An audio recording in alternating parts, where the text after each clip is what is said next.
ಉಡುಪಿ ಜಿಲ್ಲೆ ದೇಶದಲ್ಲಿ ಅತಿ ಹೆಚ್ಚು ಮಳೆ ಬೀಳುವ ಜಿಲ್ಲೆಗಳ ಪೈಕಿ ಒಂದು. ಬೇಸಿಗೆ ಬಂತು ಅಂದರೆ ಸಾಕು, ನದಿಗಳು ಬತ್ತಿ ಹೋಗುತ್ತೆ. ನಗರಕ್ಕೆ ನೀರುಳಿಸುವ ಸ್ವರ್ಣ ನದಿ ಕಳೆದ ವರ್ಷಕ್ಕಿಂತ ಕಡಿಮೆ ನೀರಿನ ಸಂಗ್ರಹವನ್ನು ಹೊಂದಿದೆ. 1 ಮೀಟರ್ನಷ್ಟು ನೀರಿನ ಮಟ್ಟ ಇಳಿಕೆಯಾಗಿದೆ. ಮಳೆಗಾಲ ಬೇಗ ಆರಂಭ ಆಗದೇ ಇದ್ದರೆ ಬರಗಾಲದ ಭಯ ಕಾಡ್ತಾ ಇದೆ. ಈ ಕುರಿತಾಗಿ ನಮ್ಮ ಉಡುಪಿ ಪ್ರತಿನಿಧಿ ಅಲ್ಲಿನ ವಾಸ್ತವ ಸ್ಥಿತಿಯನ್ನು ವಿವರಿಸಿದ್ದಾರೆ, ನೋಡಿ.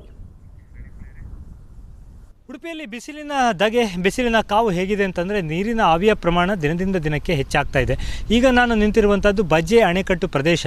ಇದು ಉಡುಪಿ ನಗರಕ್ಕೆ ನೀರಿಳಿಸುವಂಥ ಒಂದು ಪ್ರದೇಶ. ಇಲ್ಲಿ ನೀರನ್ನು ಹಿಡಿದಿಟ್ಟುಕೊಳ್ಳಲಾಗುತ್ತೆ.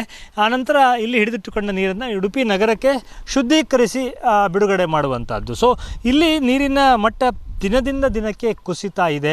ಕಳೆದ ವರ್ಷಕ್ಕೆ ನಾವು ಹೋಲಿಸಿದಾಗ ಆ ನೀರಿನ ಮಟ್ಟ ಏನಿದೆ ಅದು ಸಾಕಷ್ಟು ಸುಮಾರು 1 ಮೀಟರ್ನಷ್ಟು ಇಳಿಕೆ ಆಗಿರುವಂಥದ್ದು ಗಮನಕ್ಕೆ ಬರ್ತಾ ಇದೆ. ಬಜ್ಜೆ ಅಣೆಕಟ್ಟಿನ ಸದ್ಯದ ನೀರಿನ ಮಟ್ಟ ಸುಮಾರು 3.87ರಷ್ಟಿದ್ದರೆ ಕಳೆದ ವರ್ಷ ಇದೇ ಅವಧಿಯಲ್ಲಿ 4.86ರಷ್ಟು, ಅಂದರೆ ಬಹುತೇಕ 1 ಮೀಟರ್ನಷ್ಟು ನೀರಿನ ಮಟ್ಟ ಇಳಿಕೆ ಆಗಿದೆ ಅಂತಂದರೆ ಬಿಸಿಲಿನ ದಾವು ಎಷ್ಟರ ಮಟ್ಟಿಗೆ ಇದೆ ಅನ್ನುವಂಥದ್ದನ್ನು ನಾವು ಅಂದಾಜು ಮಾಡಬಹುದು. ಸ್ವರ್ಣ ನದಿ ಯಾವ ರೀತಿ ತುಂಬಿ ಹರಿಯುವಂಥ ನದಿ ಅನ್ನುವಂಥದ್ದು ಎಲ್ಲರಿಗೂ ಗೊತ್ತಿದೆ.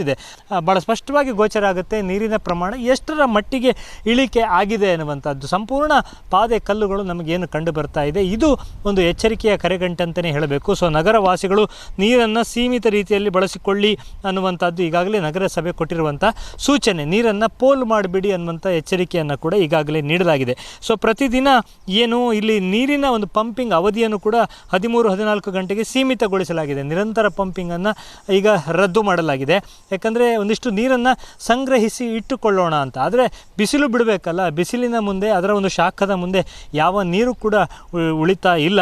ನಾವು ಒಂದು ಲೆಕ್ಕಾಚಾರವನ್ನು ನೋಡೋದಾದರೆ ಕಳೆದ ವರ್ಷ ಇದೇ ಅವಧಿಗೆ ಸುಮಾರು ಏಪ್ರಿಲ್ ಸಂದರ್ಭದಲ್ಲಿ 9ನೇ ತಾರೀಕಿನ ಸಂದರ್ಭದಲ್ಲಿ 4.95 ಇತ್ತು. ಆದರೆ ಈ ಬಾರಿ ಅದೇ ಸಮಯದಲ್ಲಿ 3.97 ಮೀಟ್ರಿಗೆ ಇಳಿಕೆಯಾಗಿದೆ.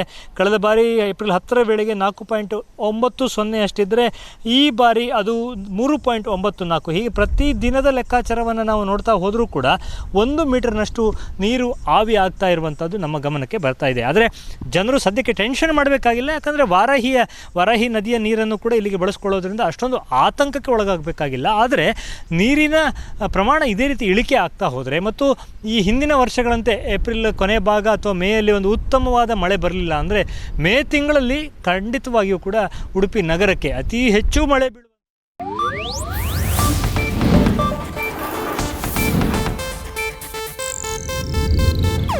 ಇದು ಏಷ್ಯಾನೆಟ್ ನ್ಯೂಸ್ ನೆಟ್ವರ್ಕ್ ಪ್ರಸ್ತುತಿ.